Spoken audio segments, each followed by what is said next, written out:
ಯಾಕಂದ್ರೆ ಇವಾಗ ನೋಡಿ ವಿಜಯ್ ಅವರು ಕೂಡ ಸಿಎಂ ಸಿಎಂ ಆದ್ರು ತಮಿಳ್ನಾಡು. ತಮಿಳ್ನಾಡು ವಿಜಯಲ್ಲಿ ಸಿಎಂ ಆದ್ರು.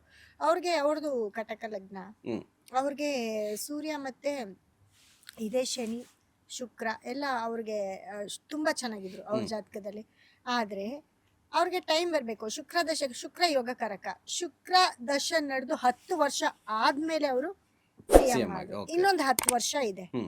ಈ 10 ವರ್ಷನಾದ್ರೂ ಸತತ 2 ಸತಿ ಅವರು ಆಗ್ಬೋದು. ಅದರಲ್ಲಿ PM ಕೂಡ ಆಗ್ಬೋದು. ಯಾಕಂದ್ರೆ ಈ ಗ್ರಹಗಳು ಯಾವ್ದು ಸಪೋರ್ಟ್ ಮಾಡ್ತಾರೆ.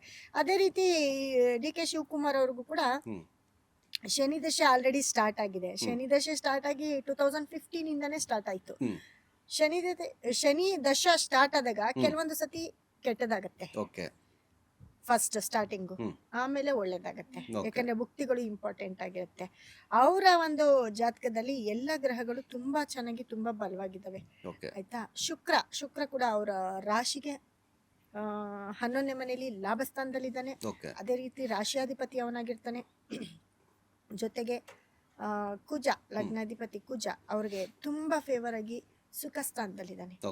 ಅದಕ್ಕೆ ಪ್ರಾಪರ್ಟೀಸ್ ಎಲ್ಲ ಜಾಸ್ತಿ. ಇವಾಗ ಅವರು ರಾಜಕೀಯದ್ದು ಒಂದು ಕಡೆ ಲೆಕ್ಕ ಹಾಕೊಂಡ್ರೆ ಡೆವಲಪಿಂಗ್ ಇರ್ಬೋದು, ಅವರ ಒಂದು ಬೇರೆ ಬೇರೆ ಬಿಸ್ನೆಸ್ ಇರ್ಬೋದು, ಅದೆಲ್ಲ ಹೆವಿ ಇಂಪ್ರೂವ್ಮೆಂಟ್ ಇದೆ. ರಾಜಕೀಯ ಹೋಲಿಸ್ಕೊಂಡಾಗ ಒಬ್ರು ಬಿಸ್ನೆಸ್ ಮ್ಯಾನ್ ಅಂತ ಕೂಡ ಹೇಳ್ಬೋದು ಅವ್ರನ್ನ. ಹೀಗಾಗಿ ಈ ಕುಜ ಸ್ಟ್ರಾಂಗ್ ಇರ್ಬೇಕು. ಕುಜ ಸ್ಟ್ರಾಂಗ್ ಇದ್ದಾಗ ಇದೆಲ್ಲವೂ ಆಗ್ತಾ ಹೋಗುತ್ತೆ. ಅಂದ್ರೆ ಪ್ರಾಪರ್ಟಿ, ಜಾಗ, ಮನೆ, ಅಪಾರ್ಟ್ಮೆಂಟ್ಸ್ ಎಲ್ಲಿಲ್ಲ ಅವ್ರದ್ದು. ಆ ಒಂದು ಇದಕ್ಕೆ ಕುಜ ಸ್ಟ್ರಾಂಗ್ ಇದ್ದಾನೆ ನೋಡಿ. ರಾಜಕೀಯಕ್ಕೆ ಬರ್ಬೇಕು, ಇವ್ರ CM ಆಗ್ಬೇಕು ಅಂತಂದ್ರೆ ಇವನ್ ಟೈಮ್ ಸುಮ್ನೆ ನಮ್ಗೆ ಯೋಗ ಬಂದಿದ ತಕ್ಷಣ ಹೋಗಕ್ಕಾಗದಿಲ್ಲ. ಶನಿ ದಶೆ ಸ್ಟಾರ್ಟ್ ಆದ್ಮೇಲೂ ತಕ್ಷಣ ಆಗ್ಬಿಡ್ತಾರೆ ಅಂತ ಇಲ್ಲ. ಟೈಮ್ ತಗೊಂಡಿದೆ, ಟೈಮ್ ತಗೊಳುತ್ತೆ. ಶನಿ ದಶ ನಡಿಬೇಕಾದ್ರೆ ಟೈಮ್ ತಗೊಂಡಿದೆ. ಸೊ ಅವರ ಜಾತಕ ನನಗೆ ಗೊತ್ತಿತ್ತು. ಅವ್ರ ಜಾತಕವನ್ನ ನೋಡಿ ಬಲವಾಗಿ ನಾನು ಹೇಳ್ತಿದ್ದೆ CM ಆಗ್ತಾರೆ ಅಂತ. ಎಲ್ರು ಹೇಳ್ತಿದ್ರು. ಬಟ್ ಕೆಲವೊಂದು ಸತಿ 50-50 ಕೊಡ್ತಾ ಇದ್ರು. ಆಯ್ತಾ. ನಾನು ಕಡಾ ಕಂಡೀಷನ್ ಆಗಿ ಹೇಳ್ತಿದ್ದೆ. ನಿಮ್ಗೆ ಹೇಳಿದ್ದು ನೆನ್ಪಿದೆ ಅನ್ಸುತ್ತೆ. 1000% CM ಆಗ್ತಾರೆ ಅಂದೆ. 100% 1000% CM ಆಗ್ತಾರೆ. ಈಗ ನೋಡಿ ಮೊನ್ನೆ 18ನೇ ತಾರೀಕು CM ಚೇಂಜ್ ಆಗ್ತಾರೆ. ಇವ್ರು CM ಆಗ್ತಾರೆ ಅಂತಾನು ನಾನು ಪ್ರೆಡಿಕ್ಷನ್ ಕೊಟ್ಟಿದ್ದೀನಿ. ಮುಂಚಿತವಾಗಿ ಹೇಳ್ತಾನೆ ಇದೆ CM ಆಗ್ತಾರೆ ಅಂತ. ಸೊ ಈ ಟೈಮ್ ಬರ್ಬೇಕು 18ನೇ ತಾರೀಕು ನೋಡಿ. ಅವತ್ತು ಕೂಡ ಅವರು ತಿರುಪತಿಗೆ ಹೋಗಿದ್ರು. ಇದು ಯಾರಿಗೂ ಗೊತ್ತಿರ್ಲಿಲ್ಲ, ಬಟ್ ನನಗೆ ಗೊತ್ತಿತ್ತು. ತಿರುಪತಿಗೆ ಹೋಗಿದ್ದಾರೆ. ಅಲ್ಲಿ ಹೋಗ್ ಬಂದ್ಮೇಲೆ ಅವ್ರಿಗೆ ಖಂಡಿತ ಪಾಸಿಟಿವ್ ಆಗತ್ತೆ.